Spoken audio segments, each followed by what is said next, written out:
Whether you're a skeptic or a believer, join me, Rob McConnell, as together we'll investigate the world of the paranormal and the science of parapsychology here on the X-Zone Radio TV show on XZBN and the X-Zone TV channel on Simul TV. Since 1990, the X-Zone Radio TV show has been the place where people dare to believe and dare to be heard.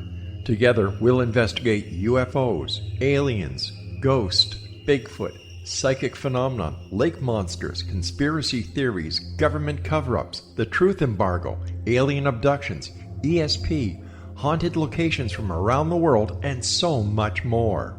With over 28 years of broadcasting and more than 4,500 individual guests, the X-Zone is truly a place where fact is fiction and fiction is reality, as evidenced by the credibility, integrity, and professionalism of the guests that we bring to our international audience. If you have seen a UFO, had a close encounter, seen a ghost, Bigfoot, lake monster, or a story that you would like to share or have investigated, contact me, Rob McConnell, by sending me your email to xzone@xzoneradiotv.com, or you can call toll-free 1-800-610-7035, extension 143, and on Skype, X-Zone Radio TV.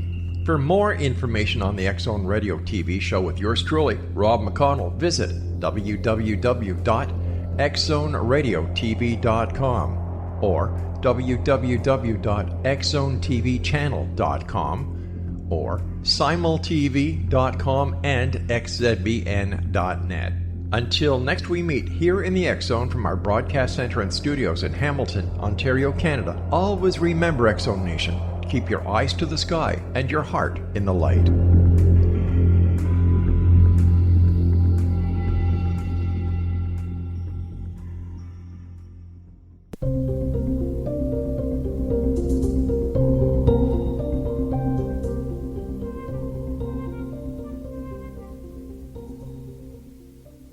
Hi everyone, it's Patty Conklin and Healing Within. Thank you so much for joining me on today's show. I have a wonderful guest and I know you're going to enjoy her and her wisdom and all of her great thoughts. So I appreciate you joining us and spending time with us on this topic of fear. You know, we're looking at it in so many different directions, and Lynn Robinson has another way of looking at it. So we're going to say hi, Lynn. Hi to you and everyone listening. Thank you so much for being a part of the show today. I really appreciate you coming on. Tell us about you. I mean, I know you're you were a professor for a while, University of South Alabama, which down here in the South means a lot for the people listening down here. But talk to me a little bit about you, about life growing up and when you started really working with spirit, with coming out of your psychic closet, all of that. Let's start a little bit from the beginning. Give us a little bit of you. Well, I've had occasion to think about that a lot, and it may actually go back to my imaginary playmate when I was preschool, but I'm not sure about that. I probably was not aware of how intuitive I am until maybe college, maybe graduate school, and certainly after that. However, I never had any problems in school, and I have to think that a lot of that may have had to do with intuition, that I could intuit responses on exams or ways to get problems solved and that sort of thing. I don't really know. I just know that it was all maybe easier than it should have been. I also know that I, for some reason, wasn't afraid to be a little bit different. I decided as a teenager that I wanted to be able to take care of myself even though I was female. And in those years, women did not have the careers they did now. You know, I'm an old. And I made the decision that I was going to get a degree in business, which meant I had to go to a public university. The private women's schools didn't have very good majors. You could get an economics or something, but it was kind of lightweight from what I understand. And the really outstanding business schools were all male. Yeah. I went to the University of Wisconsin, which was an outstanding public school, and that's where I started. Then I transferred to Emory University as a junior, as the first year that women were allowed in their business school in Atlanta. Oh, wow. Yeah. Yeah. And when I did my graduate work, I was one of two women doing doctoral work at the University of Alabama in the business school at the University of Alabama in Tuscaloosa, one in accounting, and I was in marketing. So that, how all that happened, I don't know. I never looked at, I'm going to get this done so much as, what is it that I want to do? And right. What's around the next corner? Yeah. So where were you born? I was born in Mobile. In Mobile, yeah. So going back to Tuscaloosa was kind of coming back home. Yeah, and my father and my grandfather had been to school there. Beautiful. Yeah. So what did you want to do with this financing and marketing degree? I wanted to. Well, right out of undergraduate school with my degree from the business school at Emory, I went to Macy's in New York, where I worked as a young executive. One of the fun things I did there, because I knew the guy in charge of the Thanksgiving Day Parade, I was actually a clown. Wow. Yeah, had a great time.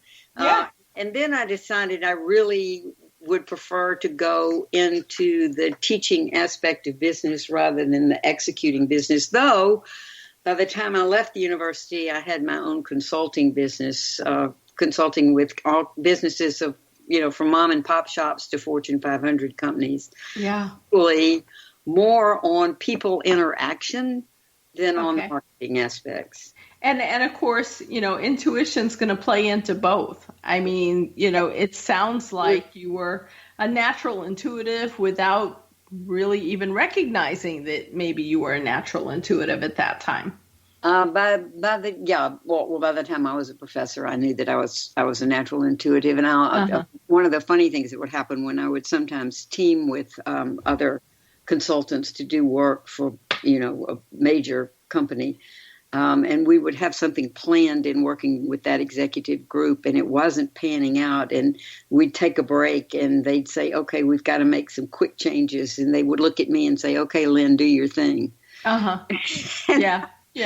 Put space out and bring in a couple of ideas to make really quick changes, and we'd go with it. Right. You said, I've got here that you wrote your first book, Coming Out of Your Psychic Closet, How to Unlock Your Naturally Intuitive Self. When did you write that? I wrote that. I don't have a copyright at hand. I think it was 1998, maybe. I know it was in the 1990s. Yeah. And what did you want to express in that? I'm sorry? What did you want to express in that, in the book itself? I wanted people to be unafraid of their intuition. And so I was willing to actually say psychic closet as kind of a catchphrase to draw people in. What happened to me as a result of that, Patty, was just unbelievably wonderful things, because people with intense intellect who themselves were naturally intuitive and knew it brought me into some of their circles. And there was an organization formed called the Intuition Network. Yeah. And I ended up serving on the board of that network, and I made friends from all over. Yeah. Wow. Beautiful. And so what was the next step then in teaching and just helping people understand their intuition? Well, there were a number of things. I was able to bring some friends of mine who were shaman from South America. However, they were both shaman. The male, who is now deceased, and I think I have in my latest book, Loving to the End and On, how he came to say goodbye the night he died. But she was from Peru, he was from Brazil, and he was a consultant to the Smithsonian. I became friends with them and was able to bring them to Mobile, to the University of South Alabama where I taught. But they spoke at grand rounds in the medical school and then to the nursing faculty. Wow. Yeah. That's pretty cool. It is pretty cool. Yeah. So while we're still in this segment, I want to go into this a little bit more. But at some point, you became, after deaths of family and friends and so forth, you became a hospice volunteer. Because I'd really like to talk on this show. We've been talking about emotional fear and physical fear and so on and so forth. But fear of death is something that I work with a lot of my clients on. But I wanted to ask you about becoming a hospice volunteer and so forth. What kind of moved you into that? Well, certainly the fact that people no longer in their physical bodies talk to me, people I know and people I don't know, and the people I don't know sometimes tell me who they want to get in touch with. The other thing was my father's demise. He died at age 98 and a half. There's a chapter about that in Loving to the End and On, with some caveats about hopefully that'll help people have good experiences in the end. So once he had died, and the hospice workers had been so incredibly helpful to us and so understanding, just absolutely marvelous. I cannot recommend hospice highly enough. Right. And so I thought, that makes sense to me to volunteer. And I volunteered only, though, for one aspect of that, which is just at the end of life, when there are no family members present. And so hospice likes to have someone there. Right. Having said that, though, I was frequently called to go to other places, too, and did. I have not been active in hospice for the last couple of years because some other things in my life have intervened, but at some point I'll get back to that. Yeah. I know my niece is in medical school right now, and her focus will be on end-of-life care. And I'm really proud of her because that's a challenging medical field to go into, is the end-of-life care. And I think, some of it is just, I've always been so open with her about my work and so forth that she decided that, with the deaths of her grandparents and so forth, that she would move into it.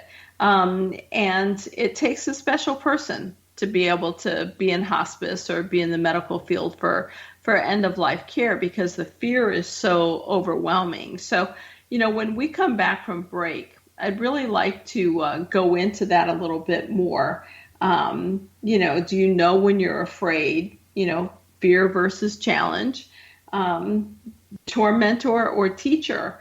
And I've got some thoughts about that, but I really want to hear your thoughts on that and what really takes us to that place. Is it fear, or is it a new exploration going back onto the other side? So let's talk about that when we come back. But you've had a fascinating life. I can absolutely see that, and I can't wait to hear more about that and where we're going with that. So, folks, this is Patty Conklin and Healing Within, and you can reach Lynn at her website at let me see if I got it here. Bruin, or is that LBRUMIN at AOL.com.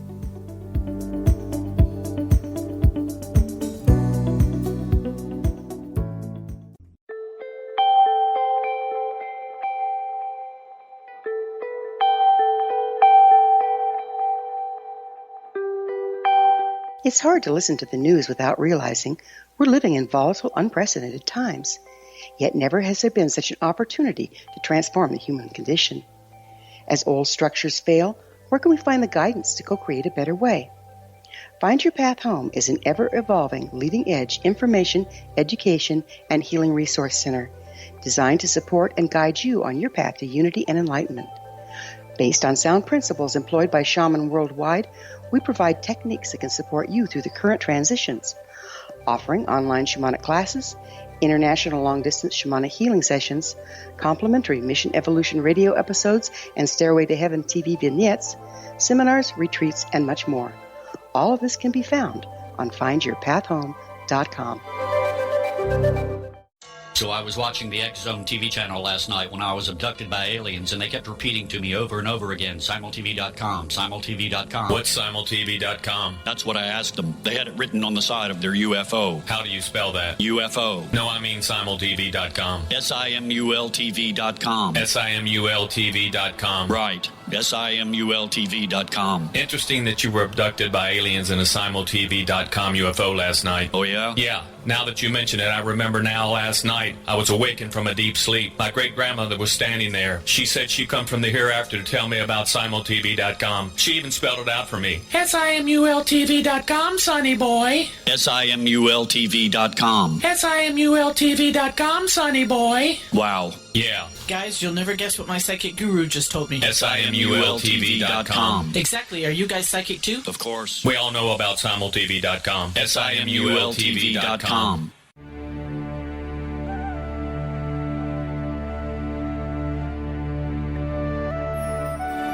Shamanic healing is the key to personal empowerment. Why? All 4 levels of our being, physical, emotional, mental, and spiritual, must be addressed for us to enjoy balanced, healthy, abundant lives. Yet there are few provisions for spiritual or energetic healing. Shamanism, found at the root of all cultures, is a very effective spiritual healing modality.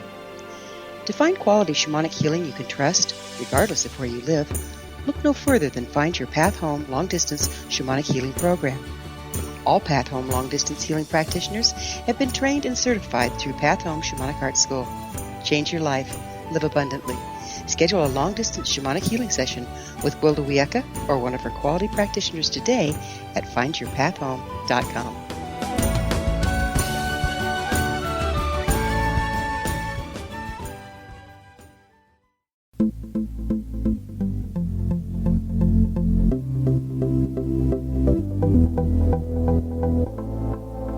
Hi, everyone. This is Patty Conklin with my guest, Lynn Robinson, PhD. Thank you so much for joining us today on this episode of Healing Within. I hope that you find it informative and educational and help you understand your own intuition and how you face fear and what you do to overcome that fear. So I really appreciate everyone being with us and following through with this. So Lynn, how do you know when you're afraid, or do you know when you're afraid? How do people react? In numerous different ways. I think some people have a feeling in their tummy. Some people have their throats constrict. Uh-huh. Some people simply worry a lot. Some people get really, really busy. It's sort of an avoidance thing. Okay. And so when people become aware that they're in avoidance or, tummy's constricting or whatever, what's important for them to do at that point in order to understand that possibly they're in fear or they're uncomfortable?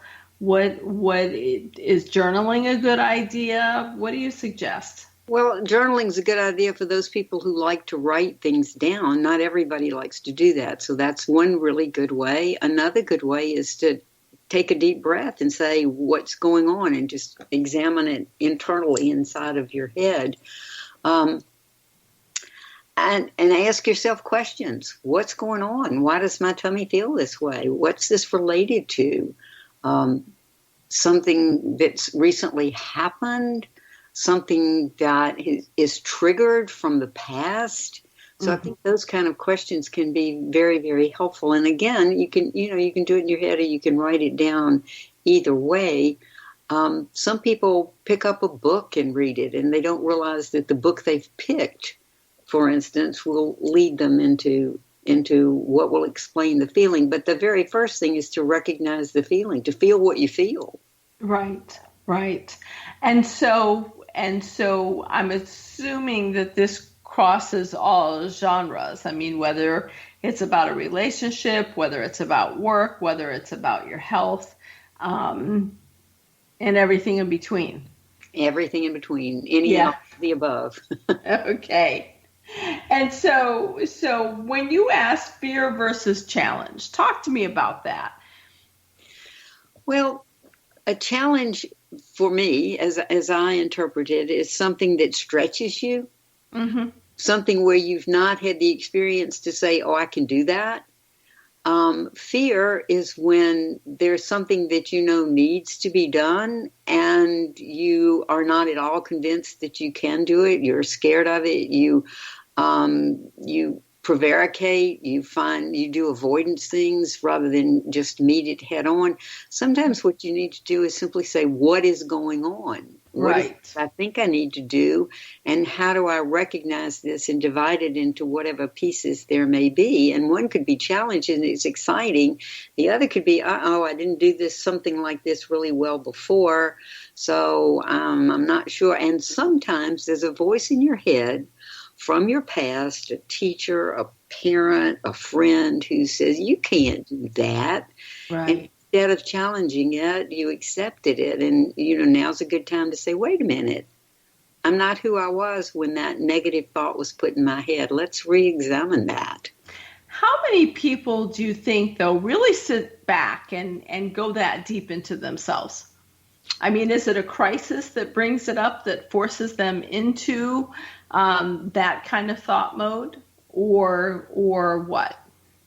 I think that's very individual. Some people do have a tendency to self-examine more frequently because of education or because of the way they were raised or just some psychological characteristic. Others, however, who want to move ahead and who have found ways to do that, whether it's with formal education or ways to simply survive in this world, have created a pattern of, I need to get from A to B. How do I do that?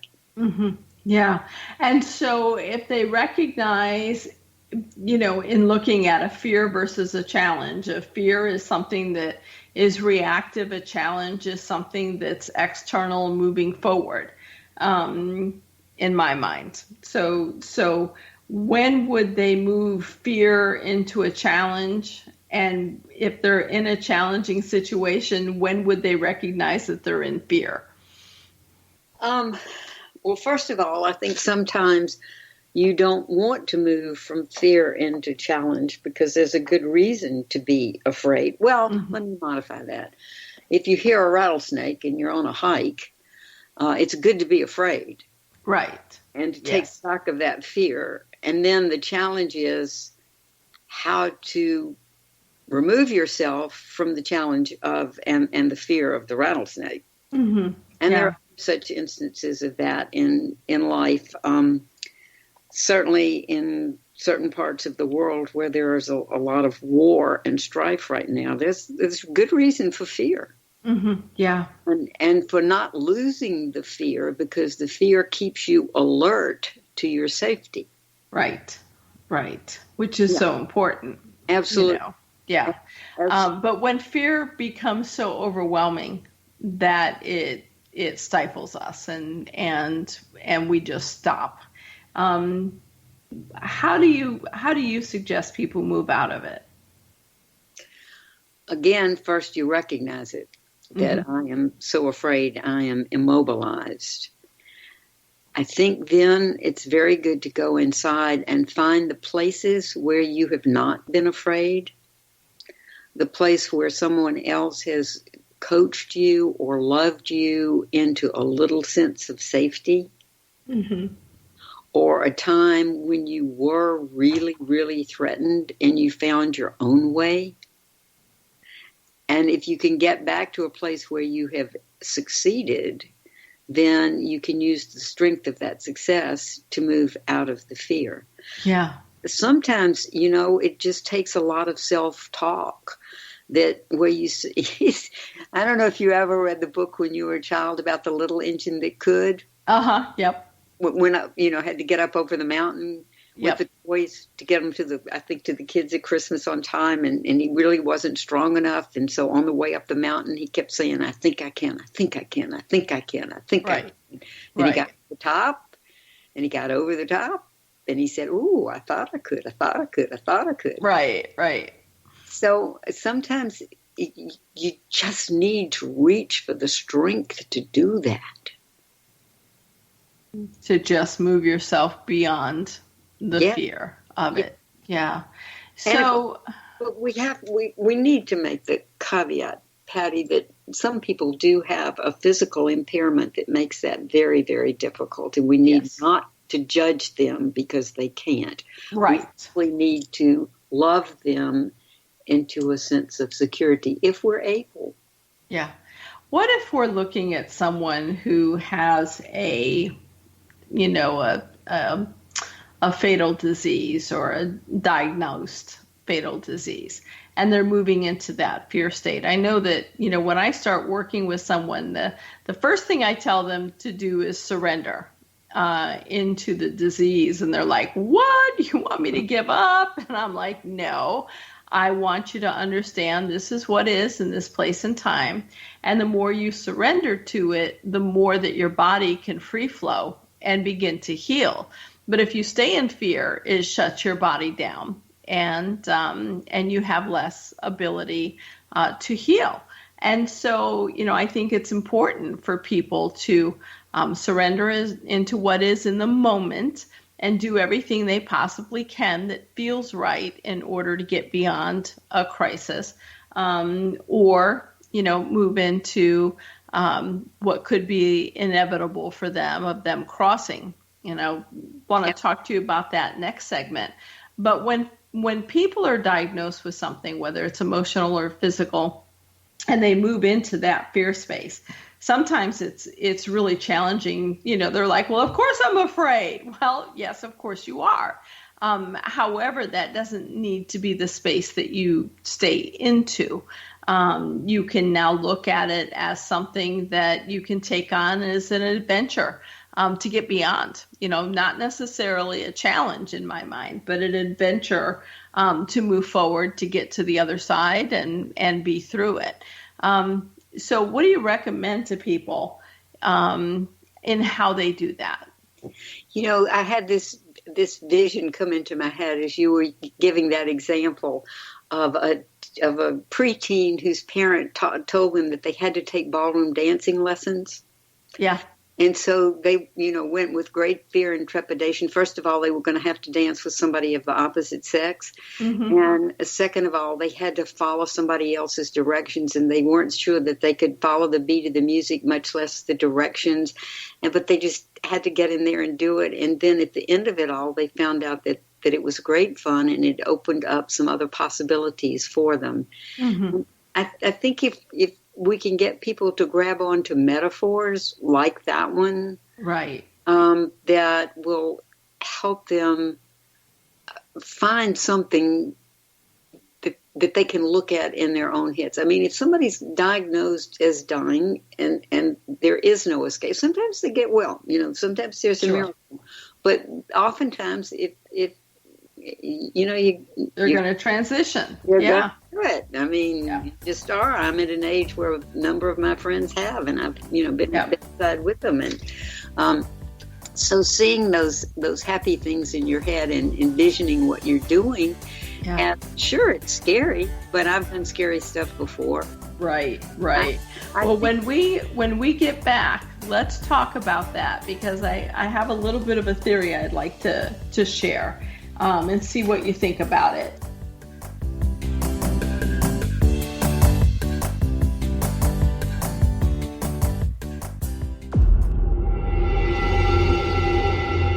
Whether you're a skeptic or a believer, join me, Rob McConnell, as together we'll investigate the world of the paranormal and the science of parapsychology here on the X-Zone Radio TV show on XZBN and the X-Zone TV channel on Simul TV.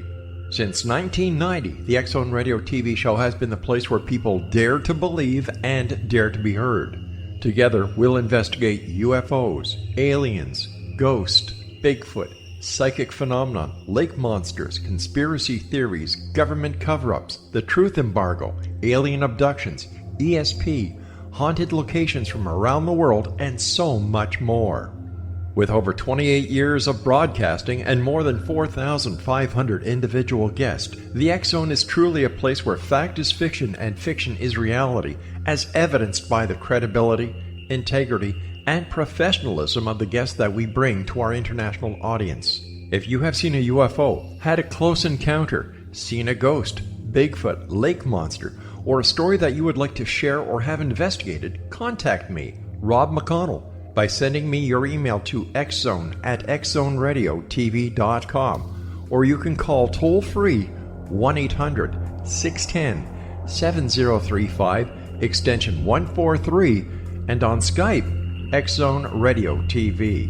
For more information on the X Zone Radio TV show with yours truly, Rob McConnell, visit www.xzoneradiotv.com or www.xzonetvchannel.com or simultv.com and xzbn.net. Until next we meet here in the X Zone from our broadcast center and studios in Hamilton, Ontario, Canada, always remember, X Zone Nation, keep your eyes to the sky and your heart in the light.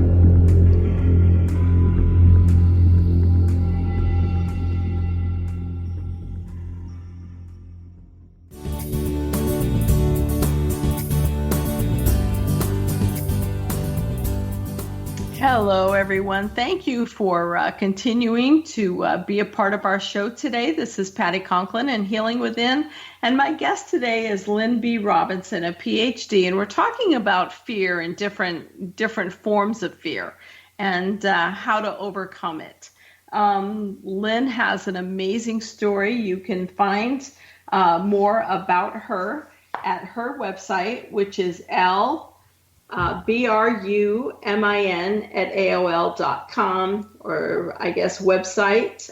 That's her email. The website would be lynnrobinson.com and lynnbrobinson.com. So go visit her website and learn some more about Lynn and today's show.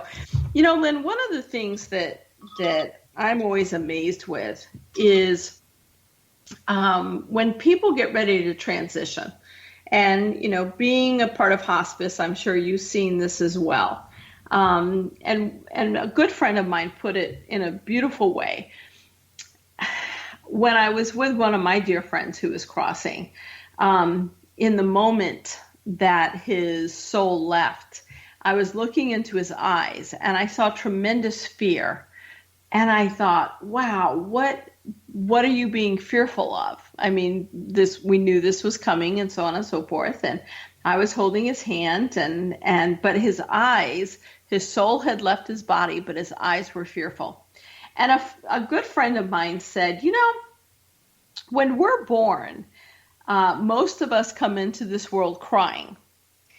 And I suspect if we've been on the other side, whether we've been in heaven or floating in spirit or whatever, and we're coming into a new surrounding, you know, all of a sudden we're coming through a vaginal canal and there's people talking and there's bright lights and there's whatever, it would be scary. And what would, you know, until we get used to it. And he said, how about if your friend, actually the soul left the body and he went back to spirit and went, holy crap, I forgot all of this. Where am I? And so the human eyes showed fear when the soul was getting reoriented to where it came from. And that gave me a lot of peace. It just made so much sense to me that you could have that moment of physical fear as your body is leaving, as your soul is leaving the body. What do you think about that? Well, I think that's a real possibility, and I like the way it was expressed. Having said that, I also know that there are people who don't have that, who smile and look off into space at something that pleases them. And I think there's everything in between. In talking to one of my friends who had an NDE, he had a very bad experience as he was dying. And for the first few minutes afterwards, until he asked for help from his expression of deity. And then everything opened up and was beautiful.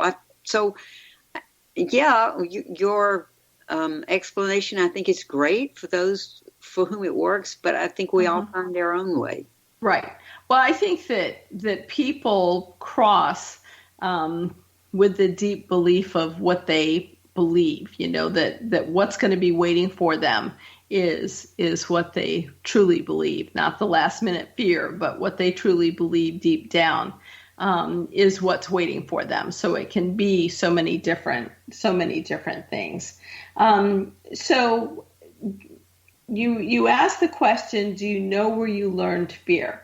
Is it from childhood? Is it from a past life? How do you learn it?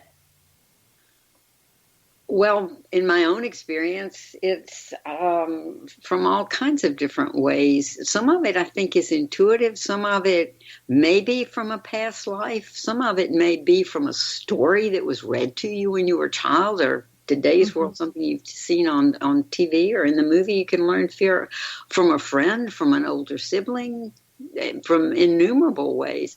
And what I hope everybody who's listening will put some attention on is not how you learn fear, but how you learn to overcome fear. Yeah. And so what are some good steps to overcome fear? To learn to trust yourself, to pay attention to what happens when you are afraid that gets you out of fear, just like you were mentioning being aware of what did make you afraid, to learn and listen about how other people have gotten out of bad scrapes, whether it's movies or books, but I think in today's world you really need to examine some of the ways that you see people getting out of bad scrapes, because they're sometimes more of the imaginal realm than realism. So right. You have to just learn to examine that.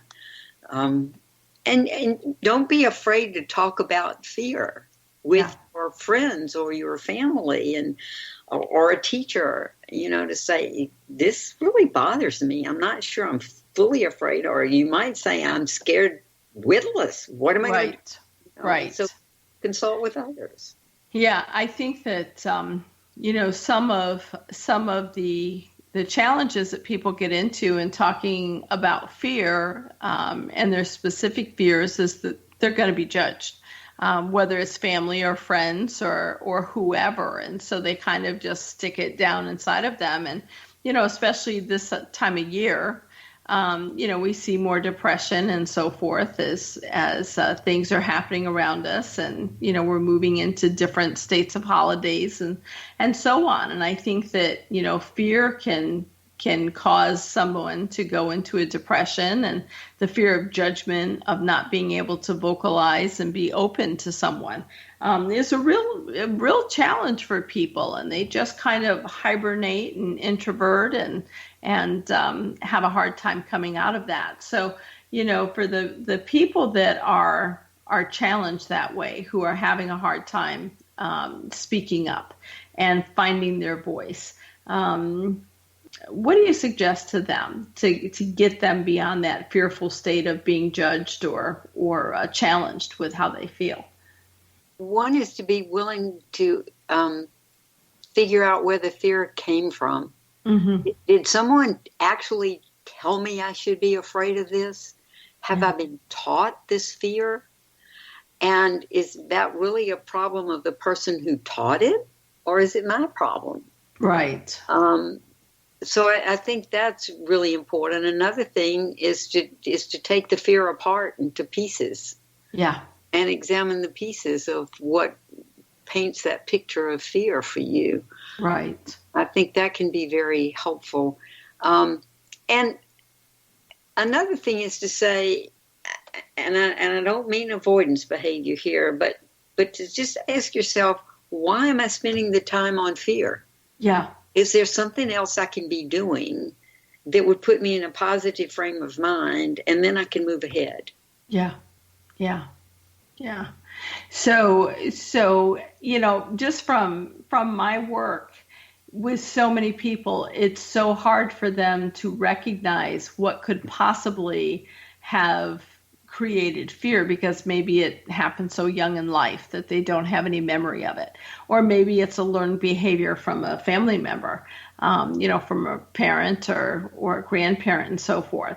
I just find that people, for the most part, really don't understand they're in fear, and it takes that talk therapy to help them understand that they are in fear and there's nothing to be fearful of, if they can explore it with their mind and use talk therapy or hypnosis or whatever it is they want to, what other modality they want to use it for.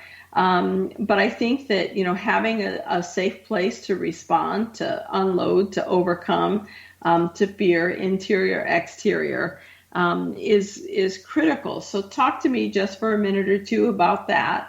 Do people have safe places? Not everyone, unfortunately. So then you have to find one. And when I say not everyone, I'm very well aware that I have lived in mostly safe spaces all my life, but there are people who live in very dangerous neighborhoods, where they keep doors locked and have bars and windows on the doors, and even to venture outside can be a little threatening. So that's real. Yeah.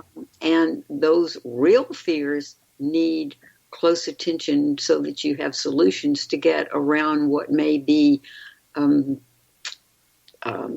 physical threats and emotional threats. So I don't think you ever want to throw away the reality of certain fears. On the other hand, confront them and find solutions. Right. Can I move somewhere else in the example that I just gave?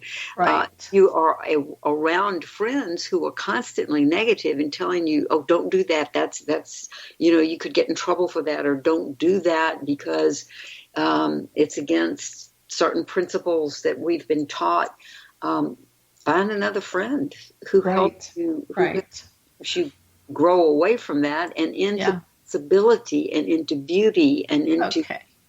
Let's continue that when we come back on the other side, because I want to talk to you about women in shelters that have been abused and so forth, how they move beyond that. So folks, you're listening to Patty Conklin and Healing Within. My guest today is Lynn B. Robinson, PhD, and we'll be right back.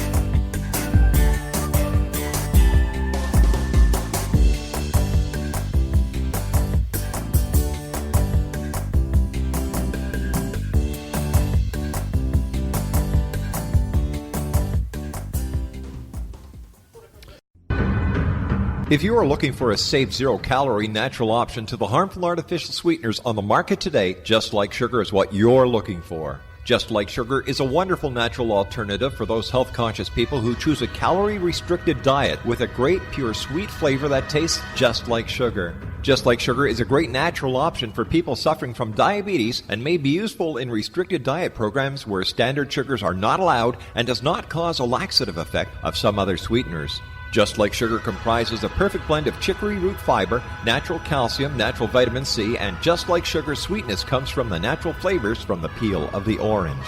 Just Like Sugar is a natural alternative to harmful artificial sweeteners and will change the way that you believe all natural sweetener products taste. Just Like Sugar is available at your local Whole Foods markets, Wild Oats markets, Henry's, Sun Harvest, and many other fine natural food stores in the U.S., Canada, and worldwide. They are here, and they've been here for thousands of years, making their presence known in the shadows. They might be seen by a lonely motorist on a deserted road late at night, or by a frightened and confused husband in the bedroom he is sharing with his wife. But who are they? What do they want? Why are they here? Perhaps most concerning, has the government been aware of their presence all along? The new book by Rel-mar, UFO Disclosure, the 70-year cover-up exposed, delves into the world of UFOs. Can full disclosure be soon? Order now and receive a free hour and 37-minute DVD on the UFO phenomenon. UFOs are real. Get both the book and the DVD, a $40 value, for only $19.99. To order your book and DVD today, go to lamarzulli.net. That's LAMARZULLI.net. You have heard of the X Zone? Now watch it on Simul TV, plus 500 video games, live TV channels, free video on demand, worldwide, and more. Does this sound like tomorrow's television? Well, it is, but you can have it today, right now. It is Simul TV. Simul TV offers what the others only wish they could provide. 15 exclusive channels like X Zone, sci-fi, and horror. We are worldwide. No other provider offers that. 500 built-in video games. No need to have an extra expensive system. We have them included. Free video on demand. Live streaming events from around the world. Interactive online network, and much more. Tomorrow's TV today. Simul TV. Sound too good to be true? Well, it's not. You can have Simul TV today. Sign up at simultv.com. Do it today.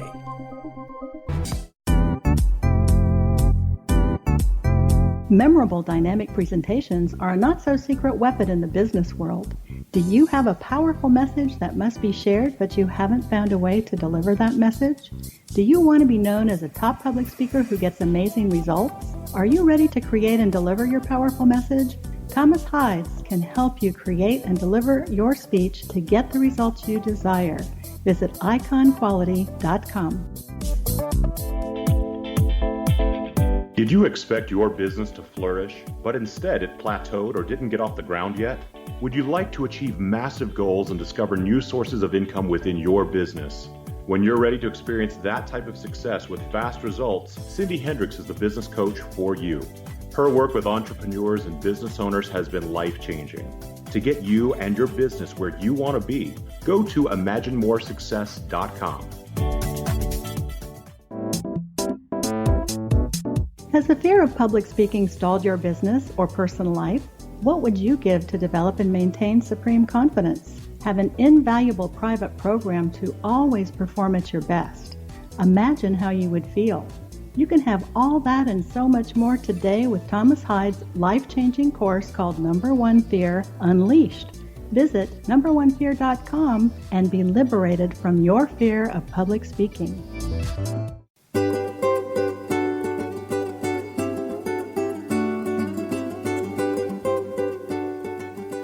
Hi, everyone. Thank you so much for being a part of today's show. This is Patty Conklin and Healing Within, and we are with our guest, Lynn B. Robinson, PhD, and we're talking about fear and different aspects of fear and how to kind of recognize when you're in it, what to do.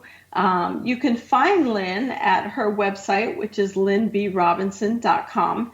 and find out more information about her, because I know you're going to want to find out more information about her. So, Lynn, for people who have grown up in, somewhat safe surroundings, it's hard to imagine not being in safe surroundings. And I kind of grew up in not safe surroundings. I was 32 before I ever slept more than an hour in an evening, in a nighttime. And so, when you recognize fear and what it's doing to you, you can think it through and move through, which is what I chose to do.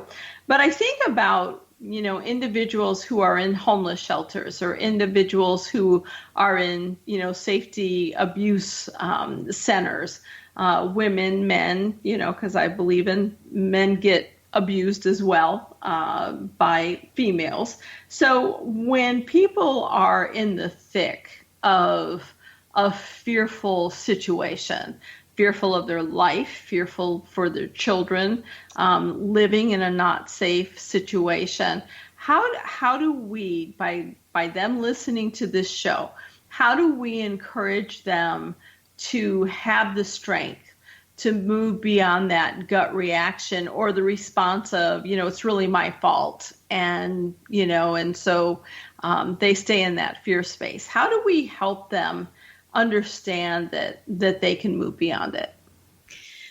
Well, as you were going through that, the first thing that came to my mind was congratulations, because you mentioned these are people who've already gotten themselves to a shelter.